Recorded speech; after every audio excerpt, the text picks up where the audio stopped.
We were machine gunned like dogs at the border with Angola. Machine gunned. I don't know why.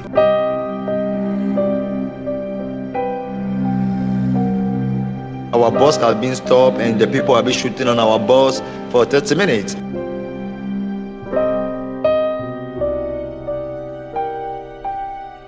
Manchester City footballer and Togo captain Emmanuel Adebayor has been shot at along with his teammates as their coach travelled through Angola.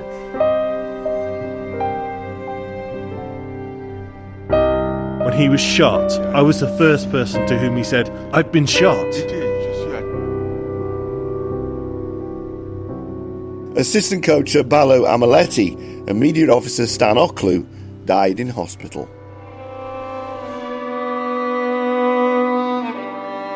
On January the 8th, 2010, a group of armed militiamen attacked the Togolese national team bus as they travelled to the Africa Cup of Nations in Angola. That day, 2 team members died. 10 years later, and the attack has largely fallen out of the public consciousness. In this episode, we look back at what happened in a bid to find out why.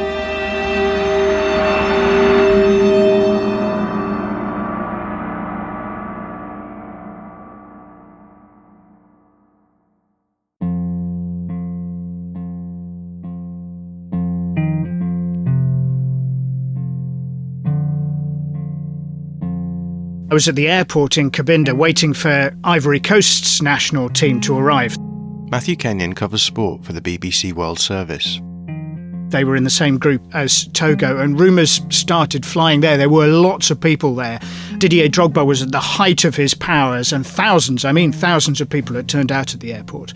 But gradually we started getting these reports coming through, and it's clear that I wasn't the only one hearing those. Other people were getting the same rumours. And the focus sort of suddenly dissipated from Côte d'Ivoire, and people started checking their phones and moving off. That was the point we realised something had happened. Quite how serious it was, I think I only realised when I first saw the team literally walking back from the hospital in Cabinda City, having just left their dead and injured colleagues in that hospital. As soon as I saw them, you could see that something really terrible had happened. At that point, what was known about the attack? Only that there had been something. We knew it had been a shooting, we knew it had been at the Togo team bus, but at that point we didn't know how many people had been injured, how many people had been killed, how long it had gone on for, or the consequences of it. It could have been at that point a couple of people spraying some bullets in the air and then they escape, or it could have been as serious as it turned out to be.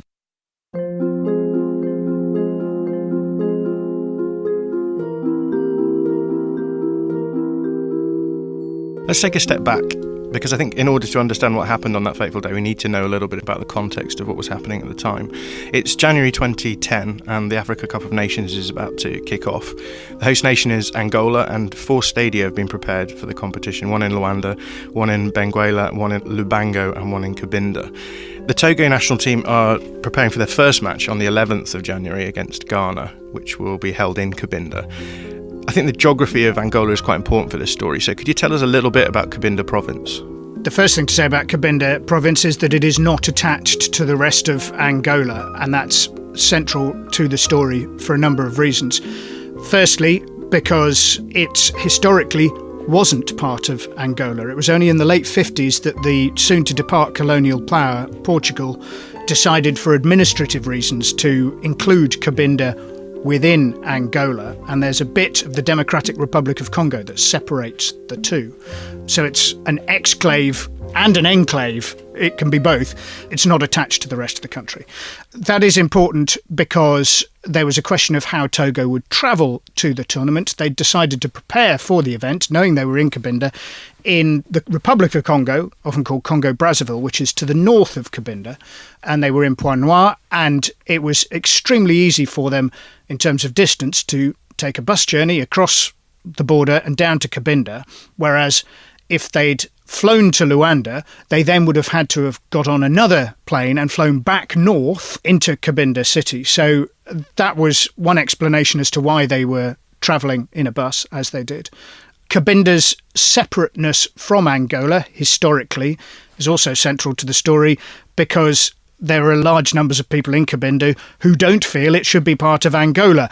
It's a very wealthy province. It's got a lot of Angola's oil in it, and so Angola has always been exceptionally keen to hold on to it. So that's the context of the geography. You've also got to remember the history that Angola had been through an horrendous civil war and was really only just emerging from that. And in the year of the 2010 World Cup in South Africa, which was billed as the moment when the African continent was going to launch itself on the global football stage, if you like, that Angola were trying to do something similar continentally. They were trying to show, look, we've had this difficult time, but now here we are in a position to deliver a showcase tournament for Africa, to show off where Angola is now early in the 21st century. So the Togolese team are on a bus heading from Pointe-Noire, as you said, in Congo, to Cabinda in Angola. Narrate the story to us from that point onwards. I got the story firsthand from Emmanuel Adebayor in only a couple of hours after the attack. I mentioned that I came across the team walking back to their hotel from the hospital. I said I was from the BBC and I asked if anyone would be willing to speak, and I was told to speak to Adebayor. It took some time for us to eventually sit down, but when we did sit down, after they'd had a meal and after they'd just kind of paused for a couple of hours, he narrated the story essentially like this. They came up to the border. It's only a journey of about 100 kilometres, maybe a little more. They crossed the border between Congo-Brazzaville and Angola, and that was all pretty smooth. He noticed some paramilitary police, quite heavily armed. They've got really substantial body armour as well. These guys, I'm assuming they're the same guys who we saw later protecting the team. He noticed them joining the little convoy. There was only one, maybe two buses and a police escort.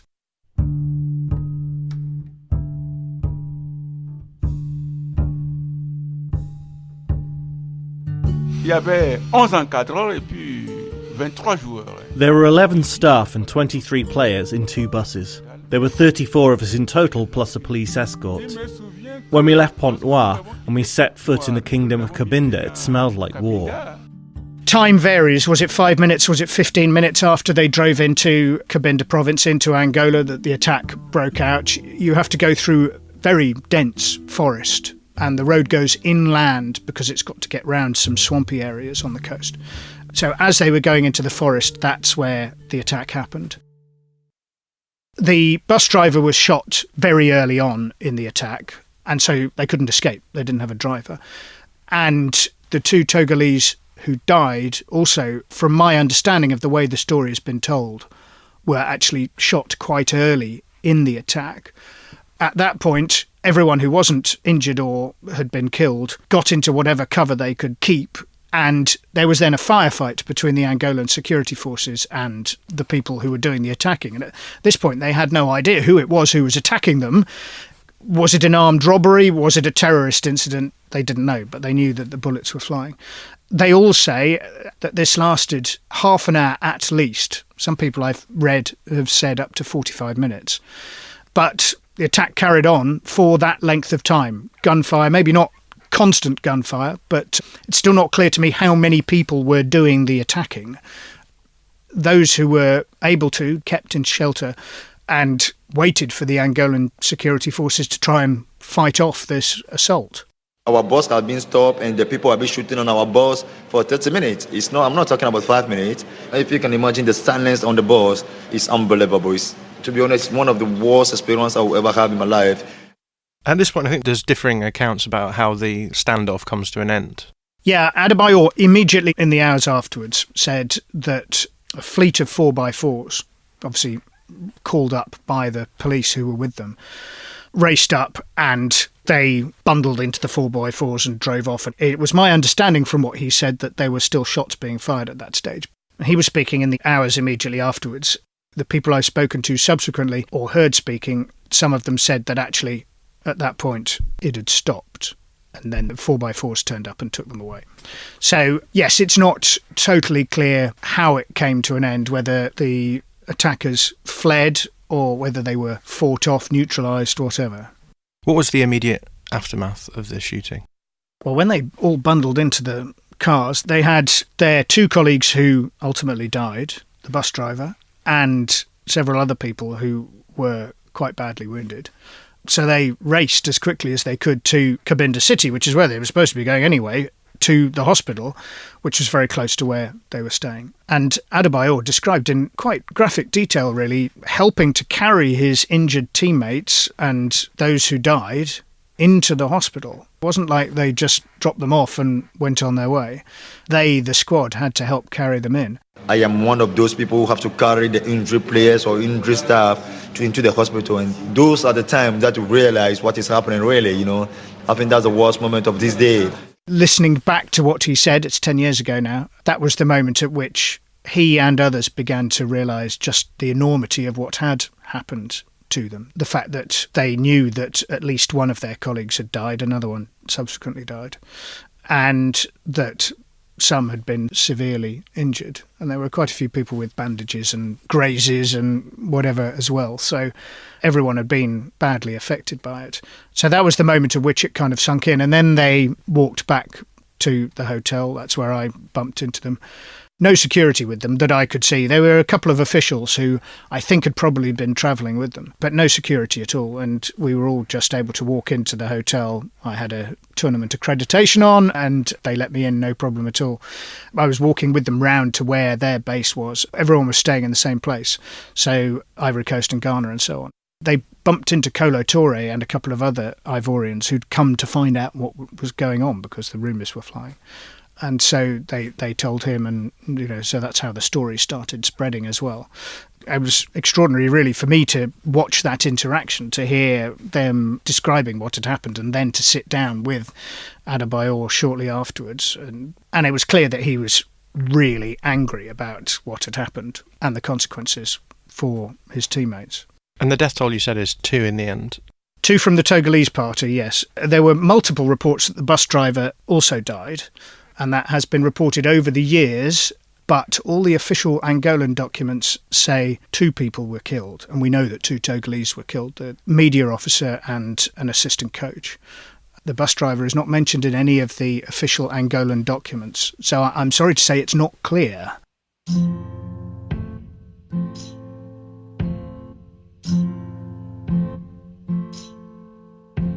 On top of this, unimportant as it is given the circumstances, there's still the matter of the Cup of Nations to be played. Was there any talk of the tournament being canned at this point?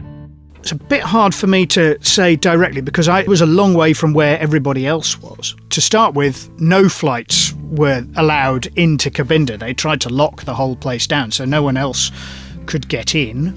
So we were a long way from the decision makers.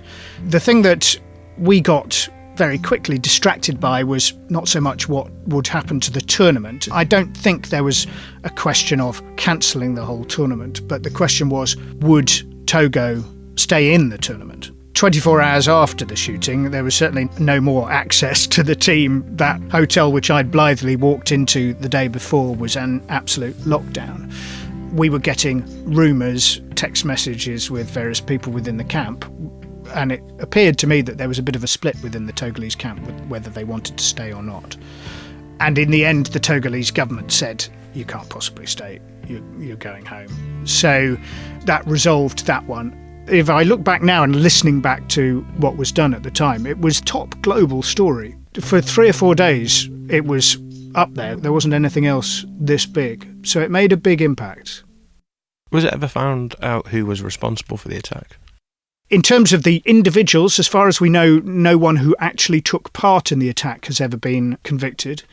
But there was a claim of responsibility very early on from an organisation called the Front for the Liberation of the Enclave of Cabinda, who are separatists. The FLEC has been around since the time of the Cold War. They are a separatist movement. They were supported by the Americans and Mobutu. But the Angolan government was supposed to have settled with them, but there are still groups that have refused. They want Cabinda to be independent of Angola. Their spokesman, who lived in Paris, was, I believe, jailed in France for a while, not for directly taking part in the attack, but for being linked to it. FLEC, as they were known, is an organisation which had several splinter groups from it, as these organisations often do. My understanding is that the Angolan government thought that they had agreed a deal with FLEC in the years prior to the Nations Cup, which may be that they therefore didn't consider the risk of attack to be so great because they understood that there was a deal with FLEC. It was certainly people who were fighting for the liberation of Cabinda. They weren't targeting the Togolese team in the sense that they weren't aiming at them because they were Togolese. It was a demonstration. It was something Angolan that they were attacking, either the Nations Cup or indeed maybe just the security forces who were travelling with them. It's not entirely clear that they knew at the time who was on the bus that they were attacking.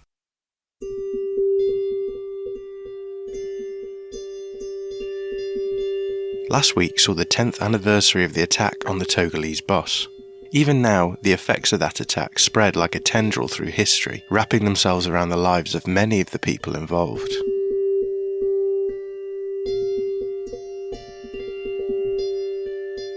I think it's interesting hearing you say that it was one of the biggest news stories at the time because it felt as though it had dropped out of the news cycle very quickly. Writing about the event 10 years later, did you have any sense that the members of the team felt left behind in that way that I think you often do when you're involved in some kind of tragedy like that? And within a couple of weeks, everything's moved on and everyone else is getting on with their lives. Did you get a sense of that when you were reading back over this stuff? Yeah, very much. And I was as guilty of that as everybody else. It was the top global story for several days. And then there was a terrible earthquake in Haiti, which became the main global story. And so that took the focus instantly away. Once Togo had decided to go home, as far as the rest of the world was concerned, that was kind of the story done and dusted. And obviously the Nations Cup carried on, and it turned into a really good tournament as well. It was a really exciting tournament, Angola 2010. The culmination of the great Egypt team winning 3 tournaments in a row against Ghana in the final. It was a fantastic tournament. So we all got stuck into that. And there were moments when it obviously came up, and clearly it was a huge event in the context of the Nations Cup. But we weren't really thinking about the impact on the individuals. So for those few weeks, indeed, it definitely dropped off. After that, there was a long game of shuttling around whereby it seemed that no one really appeared to be prepared to take responsibility of looking after the families of those who'd been affected and to acknowledge the loss that they had suffered and the loss that those who'd been injured suffered as well. In the end, Togo and Angola did step in, but it was nowhere near as high profile as the attack itself, obviously. You talked a lot about Emmanuel Adebayor. Obviously, he was the spokesperson for that team and was living and playing in England at the time, could speak English. He was also quite a high-profile player on that team. I think if you were to read out the names of the squad, a lot of Western football fans wouldn't recognise a lot of those players. Was there any individuals who you think suffered simply because they almost peripheral on that team and then fell out of consciousness in terms of football? Yeah, I don't know about that. I think that Adebayor got the headlines because he spoke and because he was, as you say, the best-known player. I mean, large numbers of these guys were the same team who took Togo to the World Cup in Germany in 2006, which was headline news for other reasons, if you remember. So they were significant, high-achieving Togolese players in the squad. Adebayor was the biggest known, but a lot of them were playing in France and so on. So I don't think that it was Adebayor taking all the attention that took away from the others. I think we looked at the immediate news story and then we changed our focus elsewhere, which is what happens. But the consequences of what happened to some of these guys was genuinely serious. I mean, the most seriously injured who survived was the goalkeeper, Kojovi Obalali, whose career came to a halt that day, and he had 8 operations in the next year to get him back to anywhere near health, and he still to this day sometimes uses a crutch and so on. He was the most seriously injured, but even those who weren't injured physically felt the consequences. Some of them felt unable essentially to concentrate on football anymore, so their career essentially came to an end. What about the after effects of the attack on the Togolese national team? Was there a sense in which players became nervous playing for the team? Was there any worry about call-ups? Some of them just basically didn't play again. The BBC heard from a guy called Junior Sanaya, who was a midfielder who was part of the squad in Germany. He was still only young. in 2006, so he was still pretty young in 2010, and he essentially said he couldn't go back to carrying on playing football. I think he played once or twice for the national team after that, but really not very much at all. So he certainly is an example of someone who just wasn't really able to concentrate on his football anymore. He's finally getting back into things. He's doing his coaching badges now, I understand, but his playing days essentially finished on that day. You mentioned Kajovi Abalali. He's used his time since the attack in fairly positive ways. He was recently rewarded for his efforts by CAF. He was given a special award in recognition of his work. Can you tell us a little bit about that side of his life? Yeah, I mean, he has fought quite a hard battle for his health. I mentioned that he had 8 operations, and it was initially reported that he too had died. He was given an emergency evacuation to South Africa, where he stayed in hospital for many weeks. And he had 7 operations in South Africa. And then when he flew back to France, which is where he was based, he had one further operation there. He definitely felt ignored and that his suffering was not recognised. He was still in hospital in France when he came back. And as I said, he lost his career. But in parallel with trying to make that point, he also started working with young kids from tough backgrounds as a volunteer initially, and he's kept that going for a number of years, and he's now got his own foundation working with something similar. And he's also got, I gather, plans to try and study and develop agriculture and so on in linking up France and Togo. So he has spent a lot of time thinking about what he wants to do, and now he's got plans that he is putting them into place. He was finally rewarded by CAF at the recent CAF award ceremony in Hurghada, which was fantastic to see. From the Confederation for a long time there was nothing, but so it was good to see that he was finally rewarded. Yeah, the CAF angle I think is interesting because in your recent piece on the BBC, you wrote the following about Obilale. Obilale lost his livelihood and almost his life in Cabinda, and it is striking that he says that it is only since the change in leadership at the Confederation of African Football in 2017, when the current president Ahmad ousted Issa Hayatou, they had any meaningful contact with the continental governing body. Do you think CAF comes out badly in this story? I genuinely don't really understand the way they behaved through the years that followed. There's no obvious explanation for it. I think on the face of it, it would seem that they really ought to have done more to acknowledge what those people went through and the consequences of what's happened to them on a trip to a CAF tournament should have been acknowledged, and it has been acknowledged now, but it's taken a very long time, and as you say, a change in leadership at CAF. I suppose that there might, in the initial days and weeks afterwards, have been concerns about where responsibility for what happened lay. Maybe that's the origin of it, I don't know. But there were questions about why they were driving. It was against the tournament rules. In theory, you have to fly into the capital when you arrive at the Nations Cup. And they weren't. But on the other hand, if they weren't doing it officially, why did they have security? There were lots of questions about how it came to happen. And whether those questions meant that CAF felt defensive about it, I don't know. Towards the end of the Nations Cup, so actually on the eve of the final, so we had the shooting right at the beginning, then the tournament, and as we've talked about, the tournament gathered its own momentum and it was a good Nations Cup, and then we were all looking forward to Egypt against Ghana in the final, and on the executive committee meeting the day before the final, they announced that they were banning Togo for the next 2 Nations Cups on the grounds of government interference in football because the Togolese government had ordered Togo to go home. They argued at the time and have argued since that they were merely following their own rules, and okay, but clearly at that point there had to be some flexibility. These people had had their friends murdered. So that ban didn't last very long because they went to the Court of Arbitration for Sport and it got overturned. But that was another kind of defensive action from CAF. So I can't really explain it, actually, because it wouldn't have taken much, I think, to acknowledge the pain that these guys had gone through.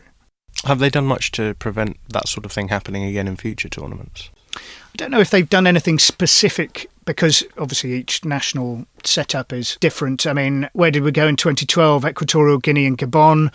Those 2 countries have their own challenges, but there was always security at the Nations Cup, and I'm sure there always will be. I mean, if we're talking about situations where there is the potential for unrest of some description, then there are lots of places around the world where that is true and sports events still go on. It must be in their minds when they select host nations and so on. I don't know that they've done anything specific since then to change it.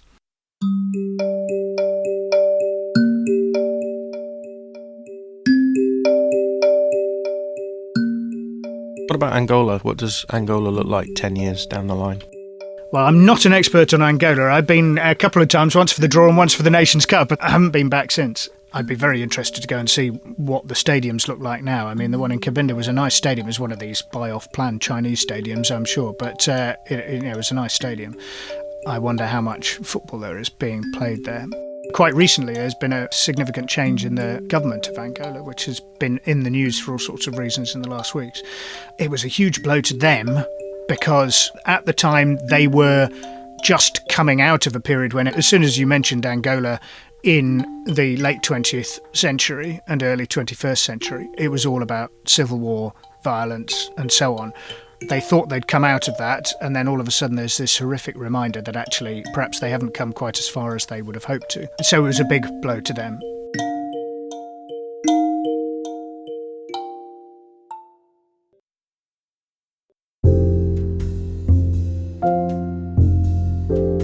Matthew Kenyon covers sport for the BBC World Service. This episode was produced by Josh Schneider-Weiler. I'm John Mackenzie. Thanks for listening to Football Today. If you like this podcast, why not rate and review on iTunes or recommend it to a friend? See you next time.